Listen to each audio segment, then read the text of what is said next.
Welcome to the Meaningful Work Podcast Fireside Chat, a more relaxed, deep conversation with this week's guest. So grab a coffee, a cigar, or whatever gives you the feels, and get ready to laugh and learn. Here's your host, Josh Schneider. So I was taking notes, and I truly loved what you finished off with, where you were saying, you didn't phrase it this way, but I wrote, challenges allow you to ask, what do you want?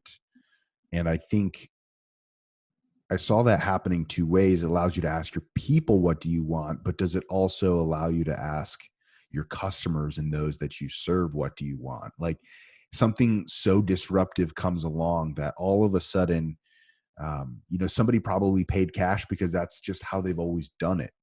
Mm-hmm. And now it's like the boat gets rocked so hard. As I volley that back to you with no way of knowing if that even makes sense, yeah. What thoughts come to mind for you around that? Well, I think you're exactly right. I think people, customers, team, they don't think through things and options as much as we do as entrepreneurs and business owners until they're forced into that situation, right? So I anticipate that our cash payments will decrease by 50% after this, right? Because now people are realizing, hey, I should have been paying by check or over the phone or credit card or money order, whatever that is. So they're gonna start taking that on. Same as a team. I think they're gonna say, hey, I love this or I hate it, right? I always thought I wanted to work from home, and I hate it, right? and that's why I left the startup company, because I moved to Michigan, and I missed human interaction. I missed it more than socially. I just missed human professional interaction, and so that's why I wanted to get back into something different. So I think people will change, team, customers. I don't know all the impacts yet, but I know it's going to, as they have this experience, it's going to change. So what is, over the last, when was it when you, I know like you had a large on-ramp period, but how long has it been since you actually kind of opened the doors? We opened the doors January 1st of 19. Okay. So 15 months. Okay. And you certainly had a period of time that you were ramping up to that. I'm just curious, what are some of the things that you learned that you thought like that you just got totally blindsided by? In the ramp up period? I don't know why I was putting so much focus on the ramp up period. After we open the doors. Yeah, once you open the doors, and like obviously you're getting into a business that has competition, that like that you're going to the battlefield.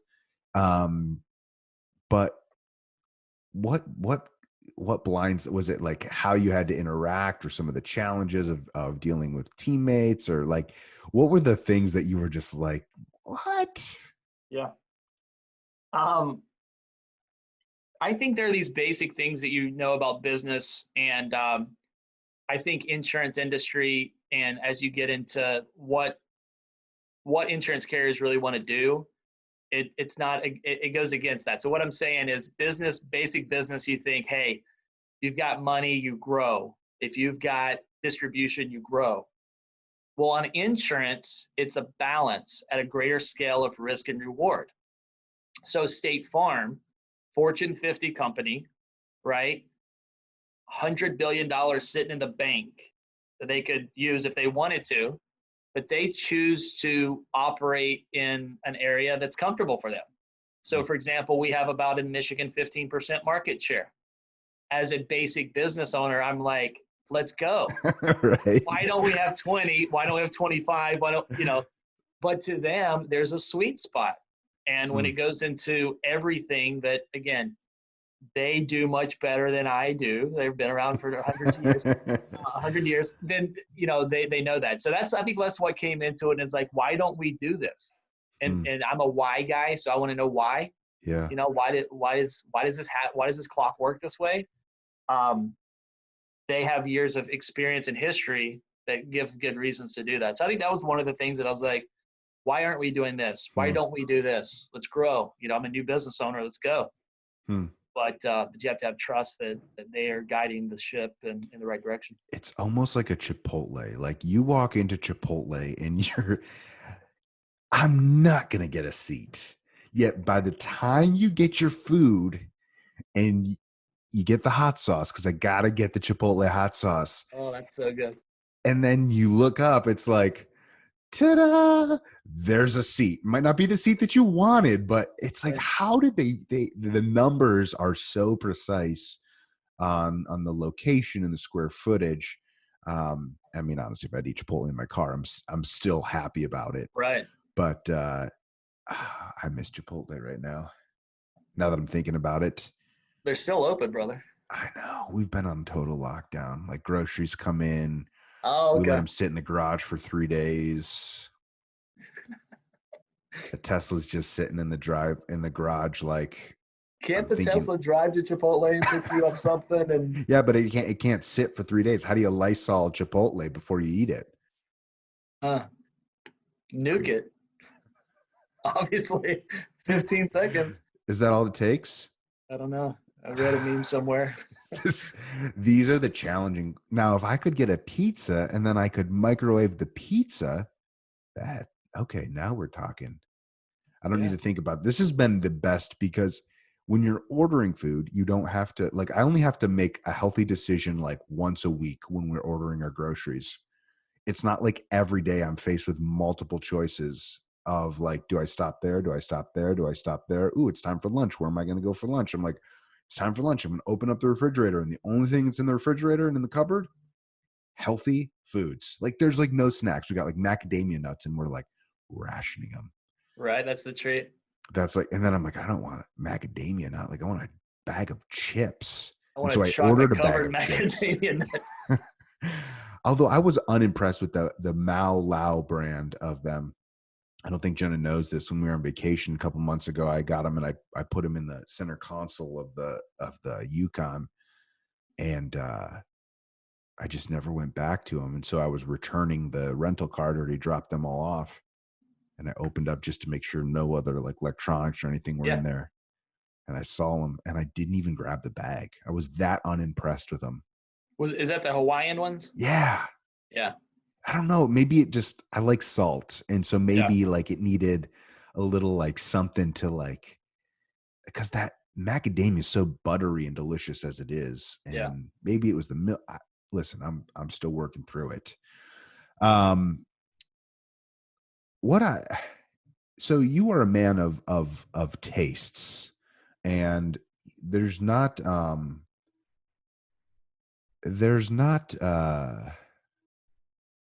I feel like you're very thought through, unless it's being a Buffalo Bills fan. Like clearly that's not thought through.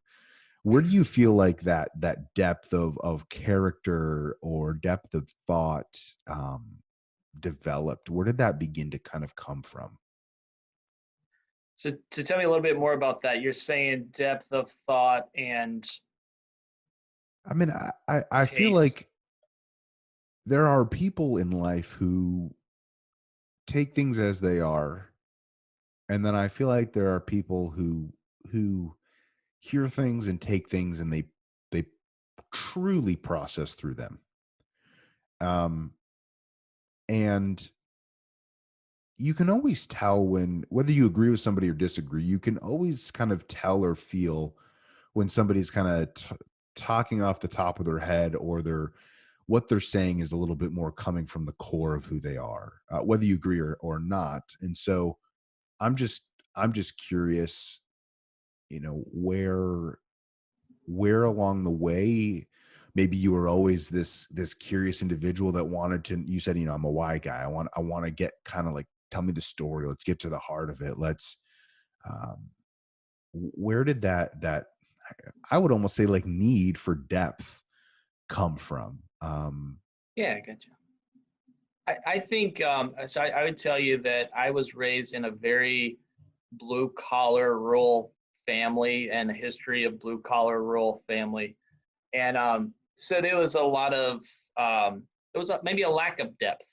And I could kind of see that at an early age. I could see, again, great parents, great family, but just very simple maybe. Sure. And I had always, was interested in travel and business. And, I think that yearning and curiosity to learn, right? Like to learn just, I can remember that from an early age. So then one of the quotes I tell people and I tell my team, and it sounds arrogant, but when you let me finish it, it's not.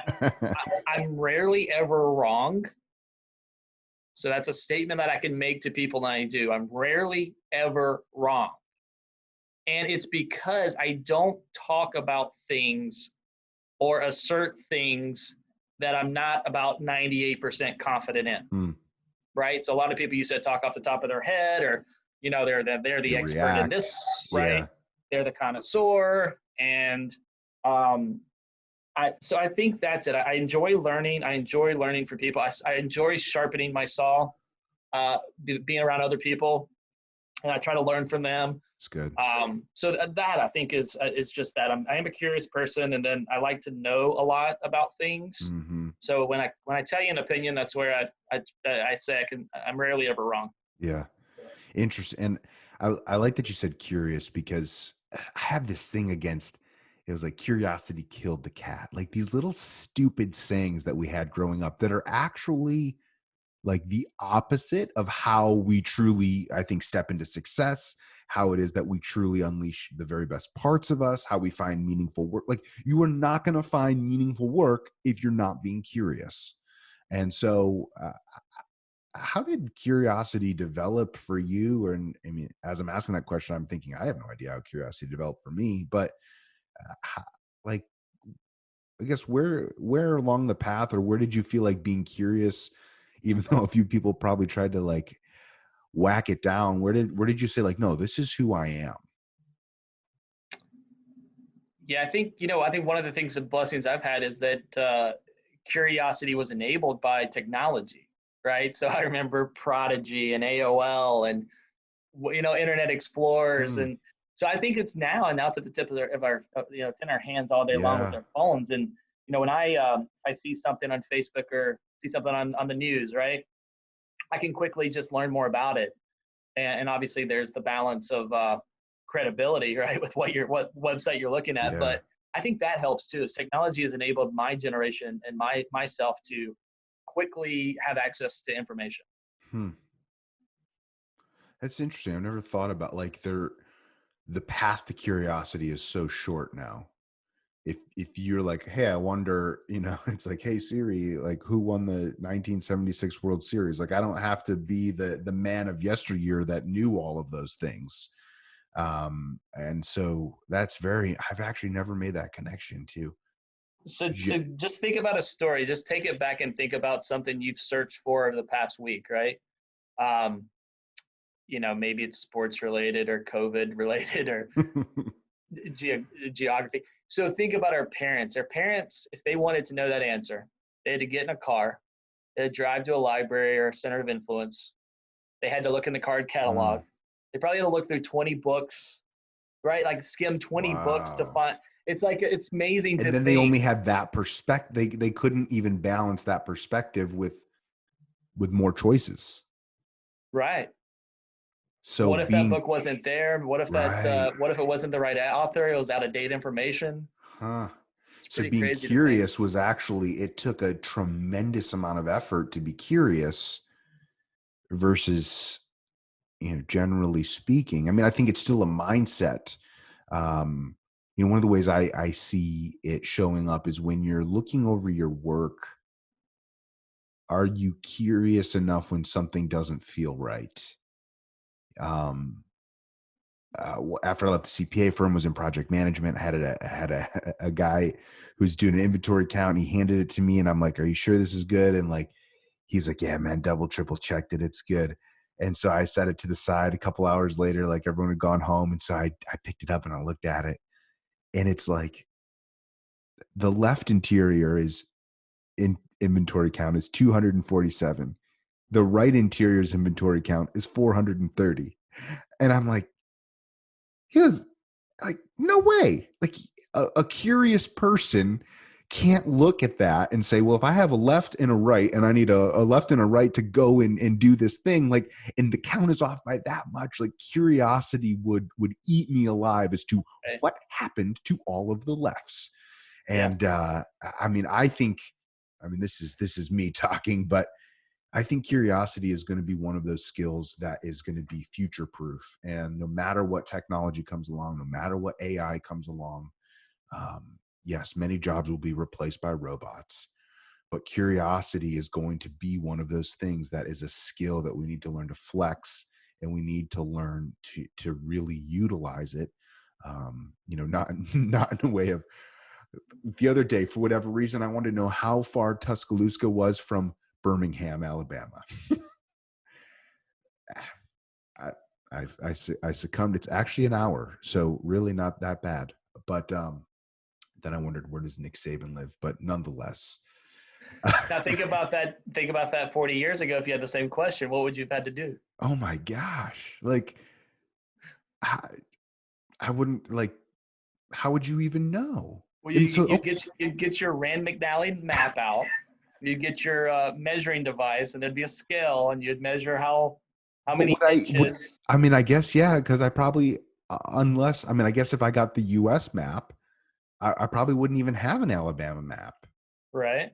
And it's like, which year would you have? Did you have the outdated? Okay, so this is also interesting. So, I do this, and because I'm on Google Maps, as I zoom into Birmingham, it's like, oh, there's a University of Alabama at Birmingham. And now I'm thinking, what the heck? There's two sizable, I think, Division I universities within an hour of each other in Yeah. Alabama. Are there even that many people to go to two Division I universities 1 hour away from each other in Alabama? Like, now, obviously, I know there are, but Yeah. this is that rollingness of curiosity that all of a sudden it's like, huh, and do these connections all of a sudden start to, like, to come together or create I mean, that's where it's like, I think it's a skill, but there is a mindset of somebody who is just, you're just curious about things. Yeah, and I think it's about travel too. I think when I think about curiosity, I think about travel. And you talked about Alabama, and I did some work down in Huntsville, Okay. and so right there, UAB, University of Alabama, Auburn, they're all there. But Huntsville, I Wait, was there, and I never would have done Auburn? this. Auburn's in Auburn's in Alabama. Auburn's what? probably, yeah. Auburn No is way. Auburn, Alabama is the town. That's what it's named after. So Auburn is right on the Georgia Alabama border. No way. Yeah. This So you've got is another too much for Division me to One, handle right now. another SEC school right there. But I think travel too. Wow. Like, just thinking about travel. Like, when you travel somewhere, you always pick up this information, right? When I travel somewhere, I find tidbits, and I want to know what's around it, Yeah. and I want to know how far are we from X, Y, Z. But I was in Huntsville, and it's the highest per capita PhD in America, maybe the world. So the highest per capita of PhDs in America, if not the world. And it's because NASA has a function there. And Okay. over the years, and then all this other business that needed PhDs surrounded itself with that area because the talent was there, right? So it's like the Huh. genesis of how things start and develop is like, I'm always curious, like, why, Seattle? Well, I'm in Seattle. What caused Seattle to be this epicenter, right? Right. And then you start kind of seeing like back. So that's where my curiosity goes to with travel and in different countries. And, I've only kind of barely traveled, and I can't wait to continue to travel the Right. world, right? Yeah, Just but kind you of don't need to plus. go see the Taj Mahal to have a spiritual experience walking through somewhere, understanding the history and the richness of that place. Um, huh. And so then what's happening is you're making these connections. Like, our brains are powerful, and when we're feeding it all this information, we're giving it more things to think about. And one of the strategies that I've utilized over the years is like real clean example of, okay, I want to be a better speaker. And this is, years ago, and I still do this now, but I will find a full length keynote of a very, very, very high profile speaker, not a celebrity, because celebrities might not have to be as crisp, but there's one individual I know, he went from 10,000 a keynote to 35,000 a keynote simply by being good. And so I watched his keynote over and over and over and over and over. And so I made all these connection points. I was taking notes. I wasn't even like sure what I was saying. And then all of a sudden it was like the pattern became clear. And now I could take that pattern and I could apply it to how I best showed up and how I speak. So now I've got this rhythm and this pentameter. Now I'm not trying to emulate him, but it's like he does something so well of how he presents a point and then a story, example, back to the point, and you're like, ah. And the whole time he was doing that, you're not even thinking about the story and the point that he's telling. You're thinking about your own situation. And so I was able to experience that, and then you try and transfer that to you. And so I think like curiosity, even if it's something as macro as how did Seattle develop, which is, I guess, until you said that, I was like, yeah, actually, how did Seattle is the highest per capita in garages and one of the most successful. Right. You don't start a successful company unless it's not in a garage. So there you go. That's the thing, is like, it's not that there's that much talent or even musical talent or the startup talent. It's just they have more garages than us. They have more garages. Right. It's like, it's the thing. It's just there. So there's more opportunity. Maybe that's what I need to do. Start working out of my garage while then I could have more direct access to smoking cigars. See, these are fringe benefits, right? Well, Clint, this has been a ton of fun. One final question, and I'm intrigued. It's going to be about balance, and it's going to be about just, I know you have a wife who has a tremendous amount of priorities, and like you said, she's in healthcare, especially right now. You have 2 sons.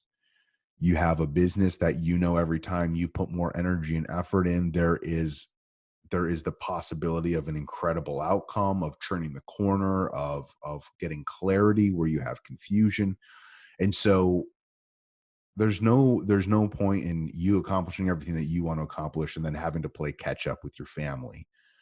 What's one of the things that you and Susan have been able to do well, or one of the things that you feel like, man, we've really hit a rhythm, or we've really hit a stride in this way? Because I think balance as a whole it's different for everybody, but I think everybody, we all need to find what are some of our go-tos, what are some of those strides that we can hit as we each figure out our own life in our own way. Well, I think ours is alignment, prioritization, and communication. And what I mean by that is, I got into this business for flexibility. Obviously, financial success is important, and that's what allows my family security and to do things that we want to do and accomplish things we want to accomplish. But I got into this for flexibility. So we knew that with Susan's career and what the boys are going to we want to be for them, and where that is, that we needed flexibility. So I think, if you think about, start with why, right? Why are we doing this? We did it for flexibility, and then we communicate well. So I know if she needs to work late, if I need to work late, we communicate and plan for it. And it all goes back to what's the priority. It's family, right? And if something is as hard as it is, man, if something is battling between family and the business, family's going to win. And that's just something that we've made and we've been able to make. But, it's hard for those. I look around me and my peers and those people that are getting started, or maybe they have a different dynamic. It's all intentional. It's all because of a plan, because of communication and alignment. But, we've set our priorities that this is family. We got into this for flexibility, and we just have to constantly work on it. I think the biggest thing we have going is that's what we're committed to. But it's not easy. That's good. Yeah. It is one of those challenges. And, one of the things that I've found, not in a positive way, is that family can always take the push. Family can always be the one that takes the bump. And because some of these, especially as a speaker, it's like, I'm on stage tomorrow in front of 475 people, and I've been paid well to stand up here and do my thing for 60 minutes. It's hard to give that the push, or give preparation for that the push. And for a lot of years, I mean, I was still working as a server in a restaurant to keep food on the table while trying to build the business. And so it's easy to give family the push when you're working 40, 50 hours in one place, trying to build a business in another. And so I just don't want the depth of what you said in terms of there's critical moments where you have to make that choice, because somebody could hear those words and just say, oh, okay. But there is, you're starting a business. Like, this is a brand new baby that's just learning. 15 months is depending on where, learning to walk or learning to like survive.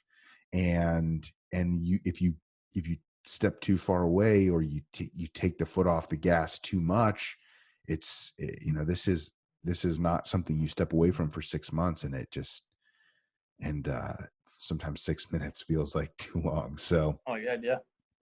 I love it. Thanks for the transparency. It was good to chat with you, and we'll have you back on, and we'll do a little follow-up and see how things are going. But Clint, thanks again so much for taking this little extra time for the Fireside Chat. You're very welcome. Take care. Be safe. See you. Bye. Bye.